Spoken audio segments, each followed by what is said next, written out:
Supreme court में 17 जनवरी को chief justice D.Y.. Chandrachud की बेंच के सामने मामले मेंशन किए जा रहे थे। इस दौरान एक वकील ने क्यूरेटिव पिटिशन को मेंशन किया, जिस पर सीजेआई चंद्रचूड़ ने जवाब देते हुए वकील से कहा कि मामले की सुनवाई कैसे की जाएगी इसका फैसला जज करेंगे। जब वकील ने बात नहीं मानी तब सीजेआई बोले, और कुछ मैम, चलो नेक्स्ट केस, और आगे बढ़ गए। सीजेआई चंद्रचूड़ और वकील के बीच ये छोटी सी बातचीत बड़ी दिलचस्प थी। बार एंड बेंच की रिपोर्ट के मुताबिक वकील ने बेंच के सामने क्यूरेटिव पिटिशन को मेंशन किया। मेंशन माने क्या? मेंशनिंग वो प्रक्रिया है जिसमें यह बताया जाता है कि नए दाखिल किए गए मामले का तत्काल निवारण क्यों जरूरी है। इसके लिए एक मेंशन मेमो तैयार किया जाता है। इसमें कोर्ट के मामले को अविलंब सुनवाई करने का आग्रह किया जाता है, जिससे मामले में अंतरिम राहत दी जा सके। वकील बारी बारी से मामले मेंशन करते हैं और यदि बेंच को लगे कि मामले में त्वरित सुनवाई की जरूरत है तो सुनवाई मुकर्रर हो जाती है। अगर नहीं तो जज साहिबान अगले वकील को सुनते हैं जो अपना मामला मेंशन करते हैं।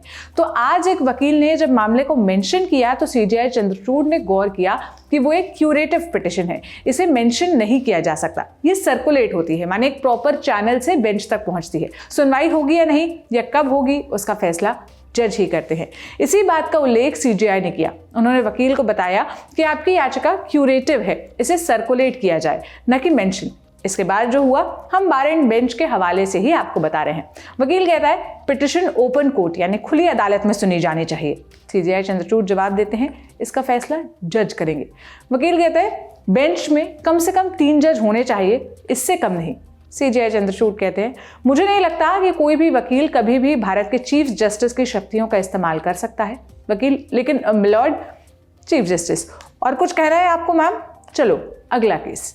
सीजेआई इस बात पर ध्यान दिला रहे थे कि सुप्रीम कोर्ट में कौन सा मामला कौन सी बेंच सुनेगी और उस बेंच में कौन से और कितने जज बैठेंगे, ये सिर्फ और सिर्फ भारत के मुख्य न्यायाधीश तय कर सकते हैं, क्योंकि वो मास्टर ऑफ रोस्टर है। मास्टर ऑफ रोस्टर को कैसे काम करना चाहिए इस पर वकील की सलाह या आग्रह लागू नहीं होते।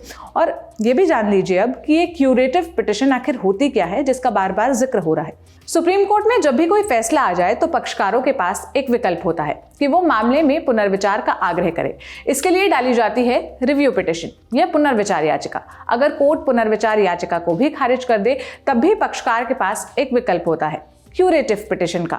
मिसाल के लिए अगर किसी दोषी को फांसी की सजा हो जाती है तो पहले वो कोर्ट से आग्रह करेगा कि अपने दिए फैसले पर आप फिर से विचार करें। अगर तब भी राहत नहीं मिलती तो क्यूरेटिव पिटिशन लगाएगा। जाहिर है क्यूरेटिव पिटिशन फाइल करते हुए ये बताना होता है कि किस आधार पर सुप्रीम कोर्ट के फैसले को चुनौती दी जा रही है। पिटिशन का किसी सीनियर वकील द्वारा सर्टिफाइड होना जरूरी होता है। इसके बाद पिटिशन होती है सर्कुलेट, माने याचिका को कोर्ट के 3 सबसे सीनियर जजों के पास भेजा जाता है। इनका फैसला ही अंतिम होता है।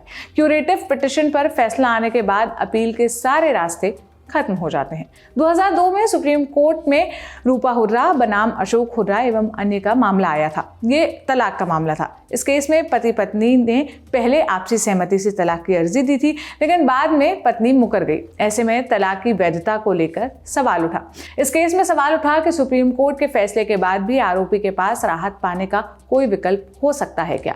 इस केस के आधार पर ही क्यूरेटिव पिटिशन की प्रैक्टिस शुरू हुई। 5 जजों की बेंच ने फैसला दिया कि सुप्रीम कोर्ट क्यूरेटिव पिटिशन पर सुनवाई की अनुमति दे सकता है अगर प्राकृतिक न्याय के सिद्धांत का उल्लंघन हुआ हो, या पीठ जज पर पक्षपात को लेकर सवाल खड़ा हुआ हो, या फिर नियत प्रक्रिया का उल्लंघन हुआ हो। और इनसे इतर भी आधार हो सकते हैं, लेकिन ये भी ताकीद की गई कि कोर्ट यानी जो रेयर मामले हैं, दुर्लभ मामले हैं, उसमें ही क्यूरेटिव पिटिशन को सुने ताकि इस सुविधा का गलत इस्तेमाल ना हो। तो इस मामले पर आपकी क्या राय है? सीजेआई के स्टेटमेंट पर आप क्या कहना चाहते हैं? हमें कमेंट बॉक्स में बताइएगा। ये सारी जानकारी मेरे साथी प्रशांत सिंह ने जुटाई थी। मेरा नाम सोनल है। देश और दुनिया की तमाम खबरों के लिए ललन टॉप देखते रहिए। शुक्रिया।